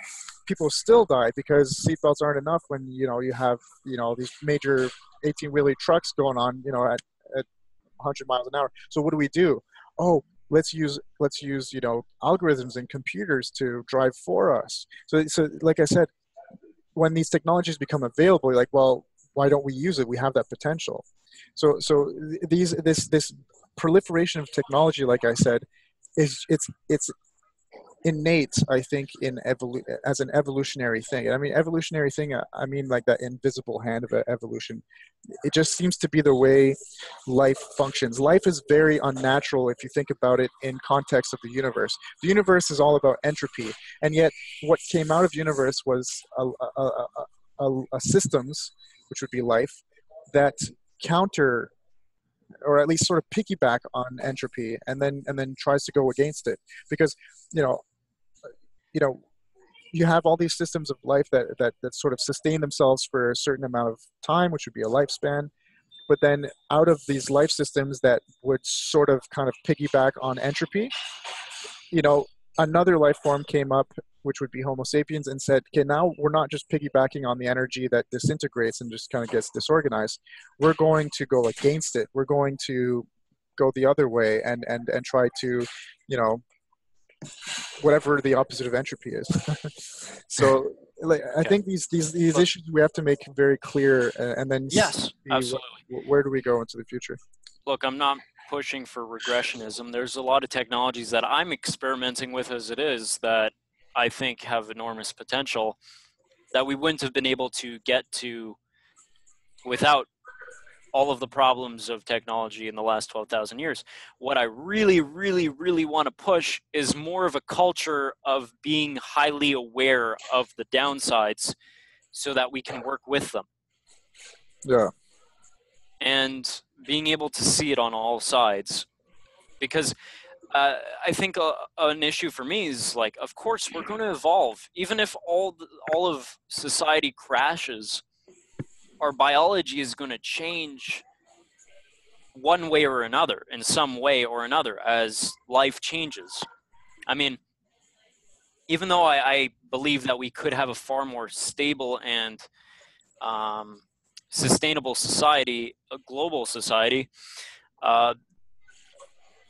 there is going to be change no matter what. And there's going to be issues coming up no matter what. What I'm saying is, if we can balance things out better, if we can be really highly aware of the downsides and the upsides, we can work with them, then we could probably create, in my opinion, a world where we're not rushed. Yeah. Where we can be a lot happier in the moment, but also work on things and be more conscious about why we're working on them, what direction we're going. Yeah, so it's a speed thing. It's a time thing. Yeah. We don't have to rush into this. Exactly. Yeah. And we have to go in a direction eventually. But why are we running full tilt as if we're being chased by a bear? Because by running, we're taunting the bear. Yeah. That's an interesting viewpoint. Yeah. That's probably not the best metaphor. I could probably think of something else, but yeah. I mean, I'm reminded of what you said at the beginning, which is it seems to be, you know, a motivation that comes from the environment, and this is why we feel like we got to run. Like, obviously, climate change, it won't wait for us. If we slow down now already, even if we somehow eliminate carbon, it's already too late. There's going to be we'd have to do a million other things on top of it. Exactly. So it's almost like that hamster wheel. It's like, how do you slow down, and where, and is it going to be beneficial to slow down in these ways? We won't know until we do it. So this is why I think humanity runs. But like you said, you're trapped in that duality where if you run into something, you're going to cause more problems as well. So I think it's discerning how slow we have to go and exactly where. And also in what directions. And in what directions. It's a very difficult. We need a lot more philosophy, man. We need a lot more. Yes, no kidding. Yeah, so. And multidisciplinary functions. Yeah, exactly. Because, I mean, we could have enormous progress, but instead of only because, I mean, the amount of money going into life extension technologies, AI, automation and all these things, which are great in some regards, it's very unbalanced. Also, you know, military. I mean, you've heard of people complaining for ages about how much the U.S. spends on military, and then you look at how much money it would take to feed everyone on Earth, kind of thing. I'm not saying that it's that simple, but there are reasons why the military requires that much money. Anyways, but we could balance things out and put progress, for example, into more research into how we could develop better sustainable ecosystems as a whole that produce more food and help with carbon sequestration, so that, you know, that's just one example. We could spread things out a little bit better. We could, I mean, that's funny because that's how I see things in my personal life too. I want to be well-rounded. I want to learn a lot of different skills and find the connections between all of these different topics. I'm not for specialization. Hyper specialization. Yeah. Yes. It makes me think though, if we were to achieve that, it would be very. I mean, I think everything is always unprecedented when it comes to humans, but Yeah. But that's the it's point, right? here's the We thing. could take a new direction. When we became Homo sapiens, I really don't think that. I guess Homo erectus was prior to us, right? Prior. But I anyway, think the so, point yeah. is, I don't think Homo erectus said, okay, let's go get the other Homo erectus gang that's from in all the different areas and like make sure we all make it to the next level and go to Well, Homo. there It, was a lot of that. There I was a think lot of that. I think a lot of there probably was to some degree, but I think it's again just a That's what trade and trade routes, that's what most of yes.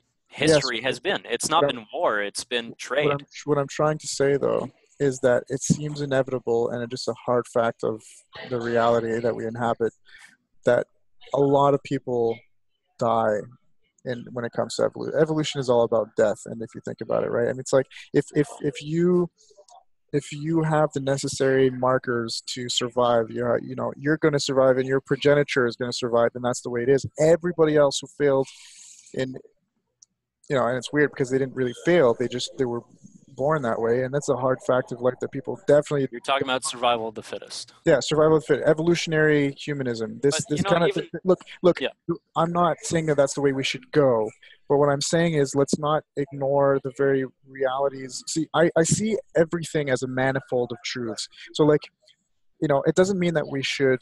The morality is what ends up being the crux of it all.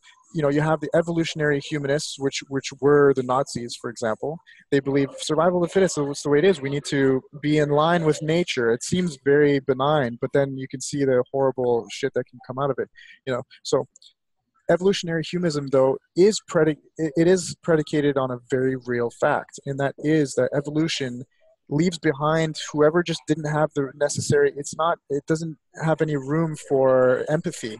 It's like, cool, out of this litter of cubs, this bear had the genetic marker that made it white, so therefore it's going to have a better chance of survival because it'll be able to sneak up on its prey in the Arctic a lot easier. And sorry, brown bear, but you're going to die in the cold and of hunger. That's just the way it is, and we have to come into realization that there will be mass deaths. And in fact, there always yeah, is, regardless of if yeah. you accept it or not. So I really fear that we're going to look at it from the same perspective that the Nazis did, and we're going to say, tough luck.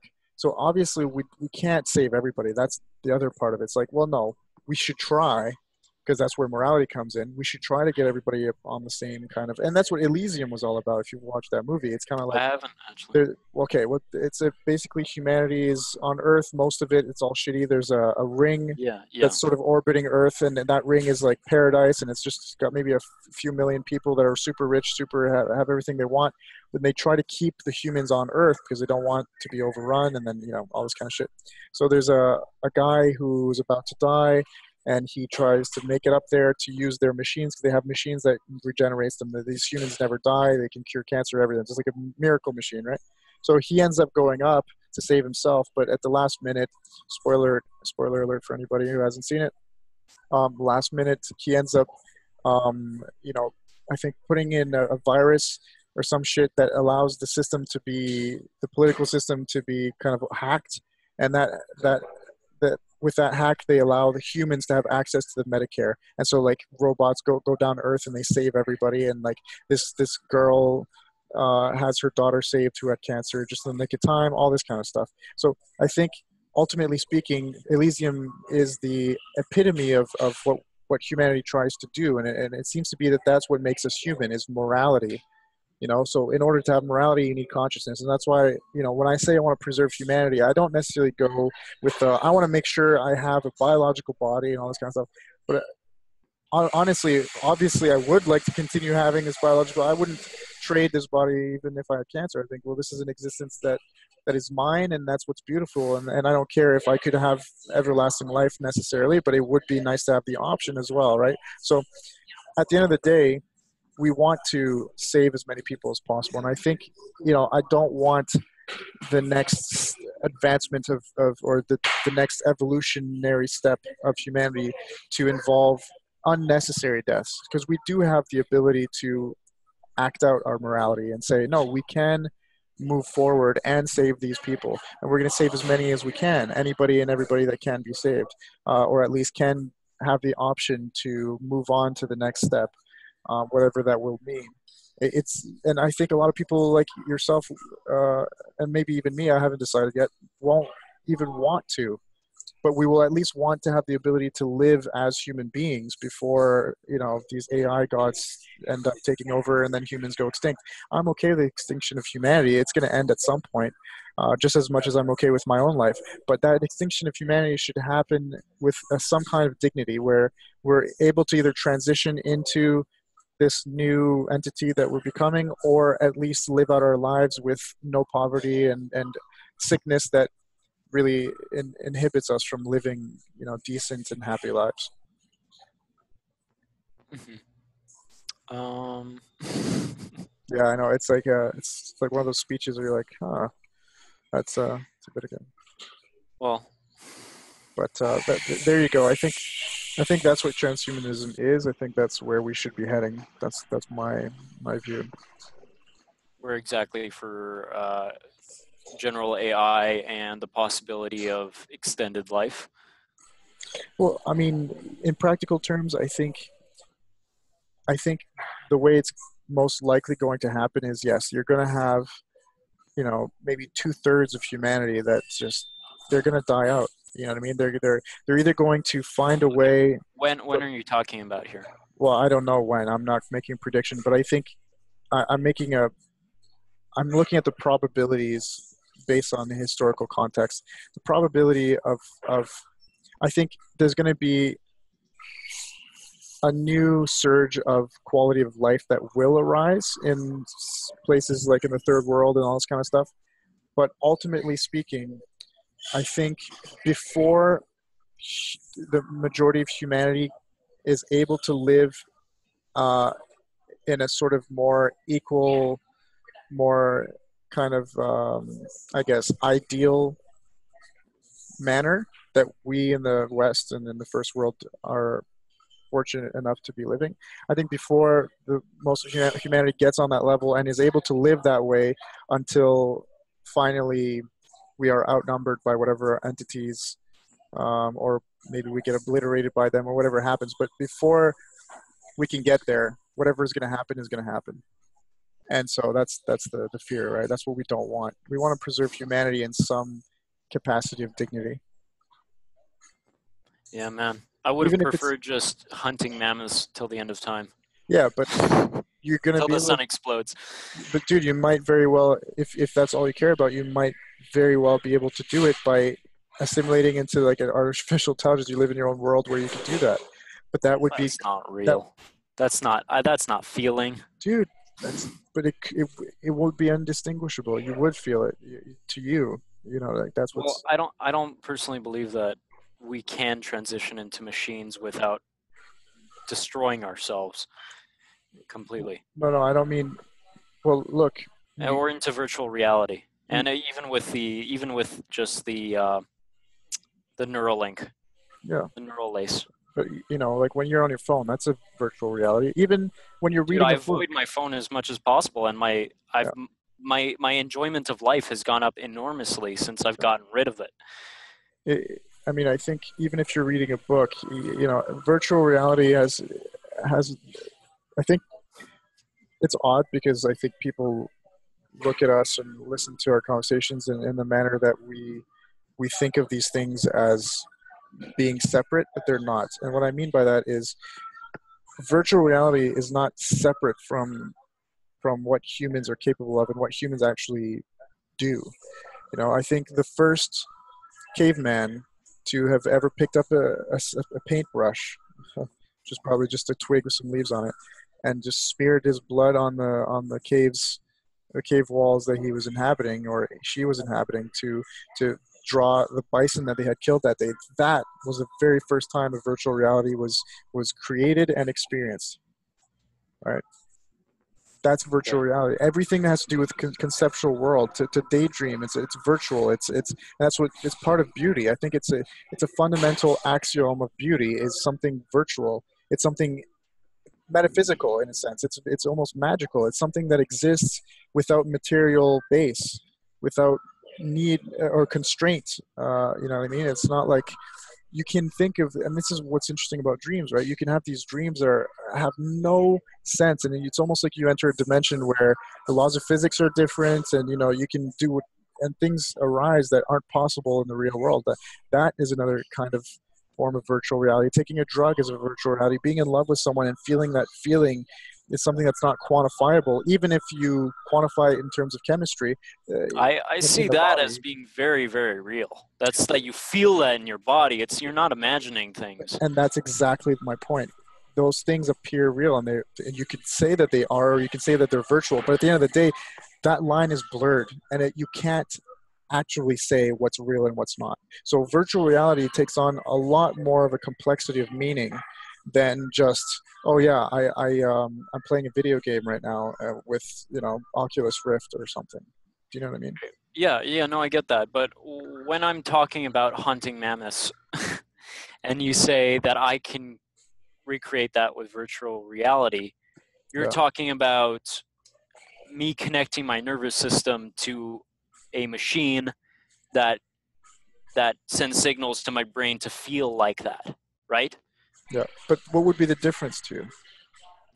I think that, I mean, just down to the very atomic structure of the technology being used, it's just not the real thing, and I think it's damaging to the human body It is, yeah. I mean, obviously, and if your you're, ability to feel those things.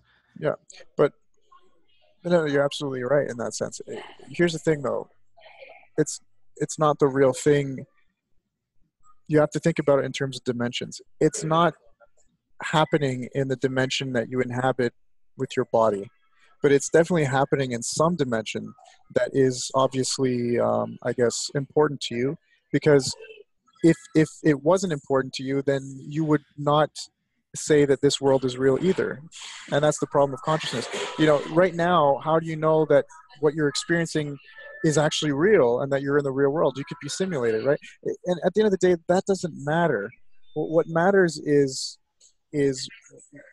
whether you can achieve true happiness that is sustained and that has nothing to do with your neurotransmitters and your serotonin, dopamine levels, all this kind of like, we don't want that. We don't want mechanical algorithm, that kind of stuff. We want to preserve humanity. And so we have to find what it is about humanity that can't be reduced to some kind of materialistic fundamental. And so I believe the virtual reality or the virtual world is just a word that really encompasses that complexity of something being real without it having to have any constituents. It doesn't matter whether it exists in one dimension or another. So that's why I'm not completely against virtual reality and people wanting to live in it for the rest of their days, even if they have the ability to have bodies that can sustain sitting down for fucking ever and your muscles atrophy, that kind of stuff. Maybe we have the biological, like the biomedical technology to go alongside that technology that allows us to live in virtual reality for 24 hours a day, 7 days a week for let's say 3 months, and then you have to get out for a little bit. But maybe even if we're able to do that, it's not necessarily bad to me. It's not immoral. I think what becomes immoral is is not examining your own life. It's what Socrates said. Whether you live that in one dimension or another, a life not examined is not worth living.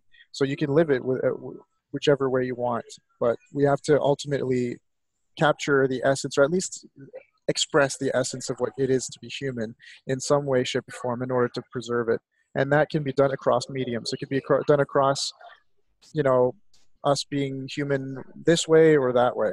It could be done across consciousness being preserved with the biological brain, wetware, or some kind of mechanical brain. It doesn't matter. I don't know. That's not how I perceive our, how do I say, essence or our Yeah, logos, our yeah. soul. Even I don't. Well, I mean, that's maybe through quantum computing of some kind, we will be able to tap into that. But I don't know. We just don't know what that is enough. We know it's not just the nervous system. But It's not just electrical impulses. see, I think the very need for you to know that is why we have an issue to begin with. It's creating a problem that doesn't exist. Because like, if you say that we have to understand essence and existence in order to No. preserve, You're the one who brought it up. You're the one who's yeah, talking about. I am. And what I brought up was the fact that it doesn't matter whether we know it or not. We don't have to keep discovering this mechanical, what's at the fundamental or what's not, and what's real or what's separate from essence and existence and all these kinds of things. This is why I've created that philosophy of paradoxism, is that both are possible, both can coexist, and at the end of the day, both don't really matter if ultimately at the center of it you have consciousness and that you preserve it in some way, shape, or form. So it's kind of like, to me, essence or existence, whether you prescribe some virtual reality contrast to the base reality, it doesn't matter. To me, at the end of the day, is your consciousness living, a good life, by the standards of whatever morality you want to put on it. I don't think a machine will ever be able to recreate real life as it is, and even if it's very, very close, I'm going to know deep down that it's not real, because it's amazing to me how much little things in my life have all been placed in a way that should be fine, but then years down the line I realized why I was so depressed, and it was something that I wasn't perfectly conscious of on the surface, and when it left or it changed, everything changed. We're far more conscious than I think we give ourselves credit for, and to have a technology that can completely wrap that around, I don't think we're anywhere close to that, or anywhere close to conceiving of how that might even be possible.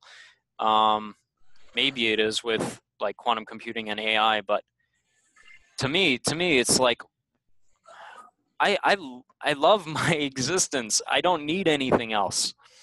I I love the way I live my life now, and I understand change is coming, and a lot of people are dissatisfied with their lives. But what can I say, man? I don't think that where we're going is the right direction. And when we're talking about this, and I think we can, I think it's going to crash, and there's going to be a lot of suffering and a lot of this wasn't worth it, Yeah, because it's happened before. This is a repeating cycle with this agricultural civilizations. They crash, and millions of people die, yeah. and it's But an enormous struggle to rebuild. this is where we have to decide whether where we're going is inevitable or not. And if we've established it's inevitable, then what do we do to make it better? See, I'm on your side, but Yeah. No, I know I sometimes come at it yeah, like I'm disagreeing with you. I'm really just trying to clarify even things. even if you disagree with me, it would be okay. But what I'm trying to say is, we ultimately both want to preserve humanity, however you define it. We want to preserve humanity to some degree. I think you just are attached to the flesh and blood aspect No, of it no, no, a no, bit no, too no. much. That's not the problem. What I'm saying is that practically it can't work, Why not? Huh? Why not? because the entire system that requires this funneling of resources to these things, even with automation, even with exponential information technologies, is going to destroy the roots that it's built off of, because it doesn't give back. It takes, and it doesn't give back.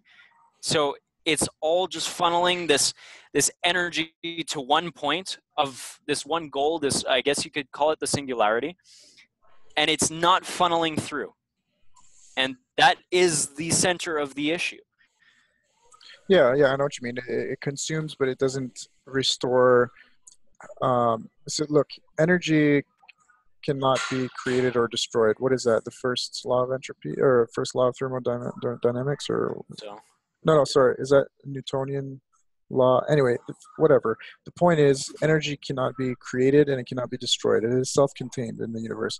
Obviously, though, if you change, if there's like a chemical reaction, for example, that happens, then because of the law of entropy, it cannot return to its original state, right?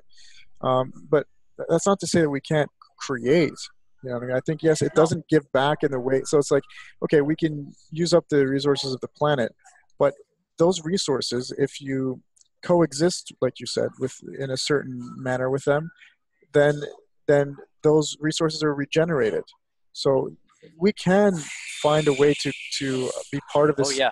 of the natural system so that it regenerates. Um, but ultimately speaking, because by virtue of us being humans, we we don't belong in that system in the same way that we did right before we became Homo sapiens, or at the beginning of our Homo sapienage, if you will. You know, we were able to sustain a balance within the ecosystem, but because of the very nature of who we are, this ecosystem it wasn't enough. We need more. This is why, you know, it's the dream of people to travel, you know, into the stars, right? Because so we're almost in a sense a virus. It's not fun to think about it in those terms, but you know, we need to keep spreading our ecosystem. We want to fill it. When that ecosystem stops at the planet, fuck no. You know, I mean, humans say no. Our ecosystem is the solar system. It's the galaxy. It's the universe. And so, you know, now that could be a very destructive thing.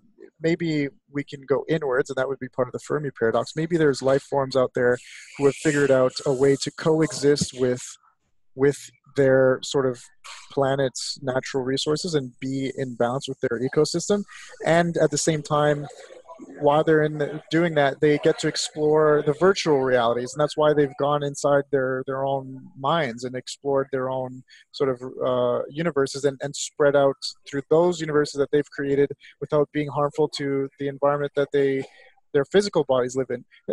At the end of the day, we know that life, intelligent life, is something that it is beyond living in by the constraints of some small natural ecosystem.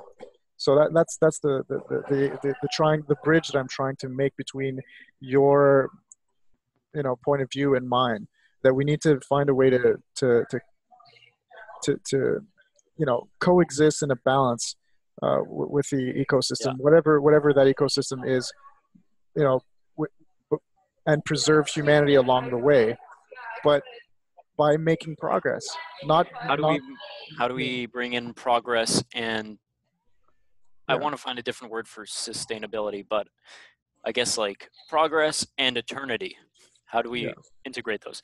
Well, okay, just one question I want to ask is you keep talking about this idea that this is just the nature of who we are, that we need progress. But like what is that in us? Where does this come from? Where do you think that is it like our soul something divine that is just that we're impregnated with this thing that is yeah unchangeable? What is that? What are you talking about when you say that?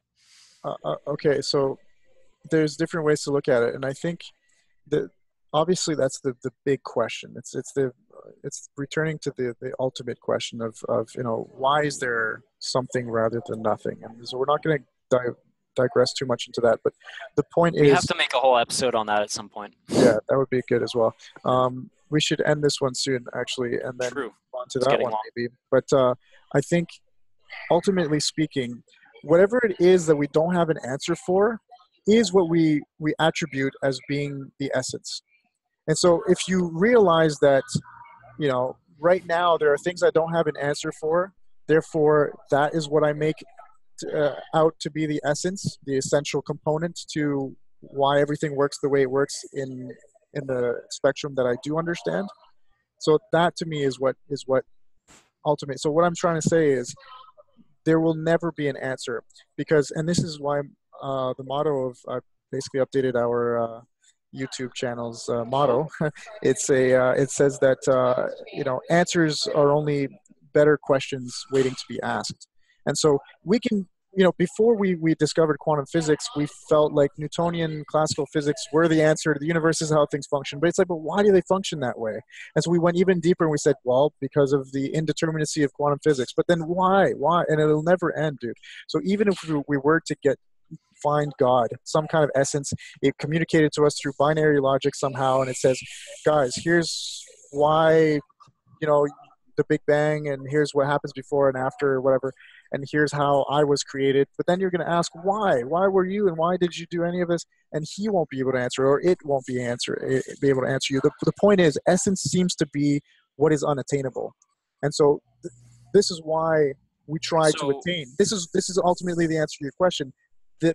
That is why we need to progress. That is why it is innate in us to make progress. It's because, ultimately speaking, consciousness exists.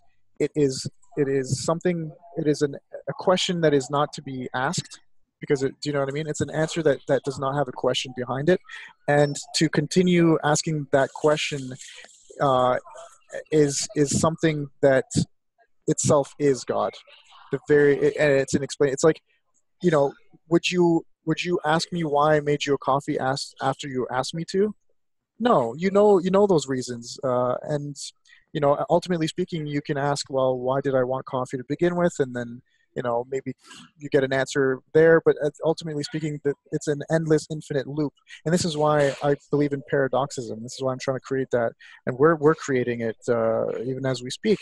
Is that ultimately speaking, there are questions that are not there to be asked. That's why, dude. That's literally why we need to make progress. We need to transition always. That's why evolution works. That's why the entire universe works the way it works. As far as we need, anyway. I'm not saying that's how it is in another dimension, or that's how it is in the ultimate grand scale beyond the universe that we understand. But in the reality that we occupy, it seems to me that we've accumulated enough knowledge to understand that ultimately speaking, that essence question, what's there, what's behind the consciousness, what's there, what's driving everything, it ultimately is paradoxical, and you have to accept it that way and live with it. You can live in contrast to it, in contradiction to it, or with it. And ultimately speaking, your well-being really relies on you choosing one over the other, right? Sorry, 1 second. I'm on a call. Sorry. But do you know what I mean? You can choose to accept the paradox and live with it, or you can choose to go against it and continue questioning the paradox. It's like you can question everything within the paradox, but then questioning the paradox itself is paradoxical, and it goes on forever. If you can never attain it, what's the point of even trying? Why not the thing. just exist? It's not even something that you need to attain. It already is there. So there's nothing, exactly. There's nothing to. Why change? Why? I don't understand. That's okay. Again, it's paradoxical. Yeah. But, changing it's already there. It's happening. It's. Yeah. No, I agree. That is just part of life, and I don't. Paradox is made of. What I'm saying is, this sense that we need to change, it might be because of something that we haven't considered before, or haven't actually tried. And there's so many things that are on the table to try. Yeah.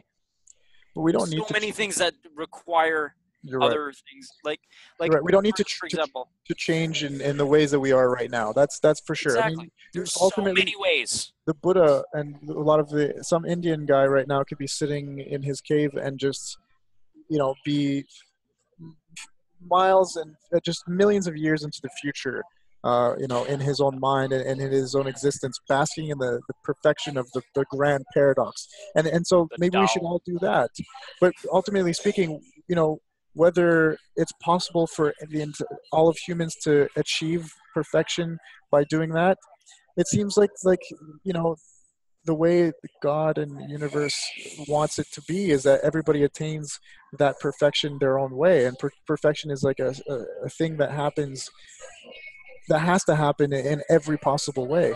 That's what perfection is, right? It's the totality of everything. So it's like whether we reach nirvana or enlightenment or whatever you want to call it through some kind of weird, gross feeling, merging with, bionic cyborg type virtual reality stuff, or just sitting there meditating, super healthy, just drinking water and being amongst the bees and the birds. It doesn't matter, ultimately speaking. It's all still a manifestation. It's something that goes against entropy in some sense, and that is cosmically divine.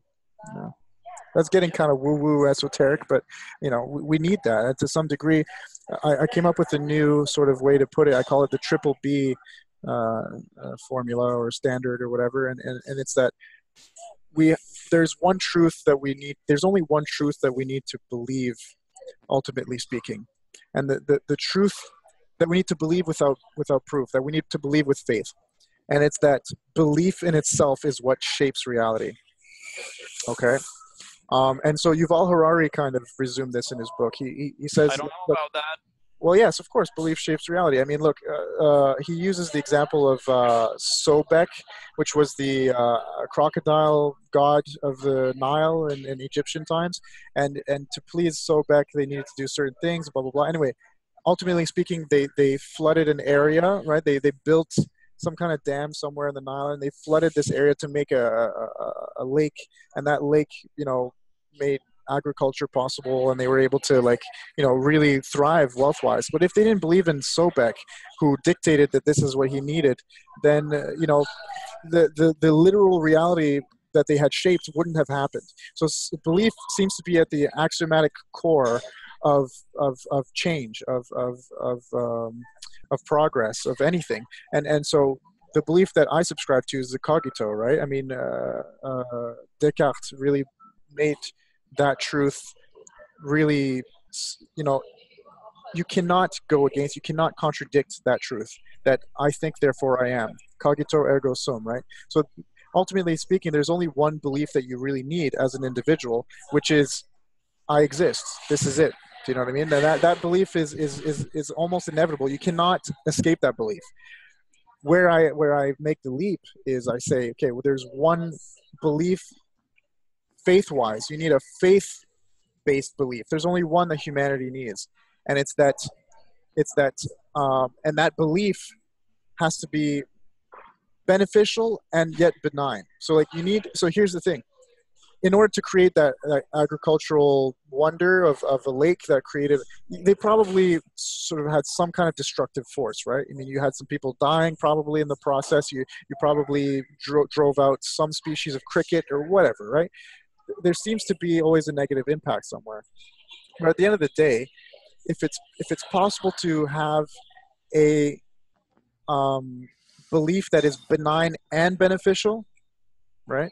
So triple B, right? You need the belief, and that belief needs to be benign and beneficial. That's the thing we've ultimately always been trying as philosophers, I think, to achieve, is to achieve a kind of belief system that will be benign but also beneficial. So benign in the negative ways, but beneficial in the positive ways. And I think paradoxism is that system of belief. Now, because you're incorporating everything, you're saying that the way things are. You're accepting the duality of essence being possible and existence being possible. And that's why I say existentialism, right? Is existence is its own essence. That's paradoxical in nature, but that's the point of paradoxism. It is to accept everything and to assume it and live it out, to say, yes, God exists, and yet it doesn't exist in these ways. Or do you know what I mean? It's paradoxism encompasses everything. There is no need to question or to debate. Now the question is how does that become beneficial? It's benign. It's benign to believe that everything is, because that's the cogito. It rests on the fact that you have no choice to believe it. So it's benign there. But how do you make it beneficial? How do we make it? How does that beneficiality manifest itself into potentials? How do we make it? How do we extrapolate any potential from it? Right. So that's why we need to figure out this transhumanist thing. Is it possible to become a god without, and this may very well be the answer. Maybe we can transcend this sort of dimension where it seems to be robbing Peter and giving to Paul. It's always some kind of progress somewhere and regress somewhere else. And that's why this is why you and I have to get together. People and I, like you and I, have to talk and figure this out and say, how do we proceed, as human beings, because and as human consciousness, to create a reality wherein it won't be it won't be a making of history in all the bloody ways it's been so far. Maybe we can enter a new kind of history, a future history of beauty and peace and perfection. Mm-hmm. Yeah, I think we always have to have hope for something close to that at least being possible. Yeah, but if you believe in it, like if that's the only one thing you have faith in, that it's possible. And paradoxism, I think, can lead people into that. But we would already discussed that in the previous episode, and we have to record our next episode. So sorry, guys, got to go. But unless you have a couple of closing remarks there, No, I think we can leave it off here.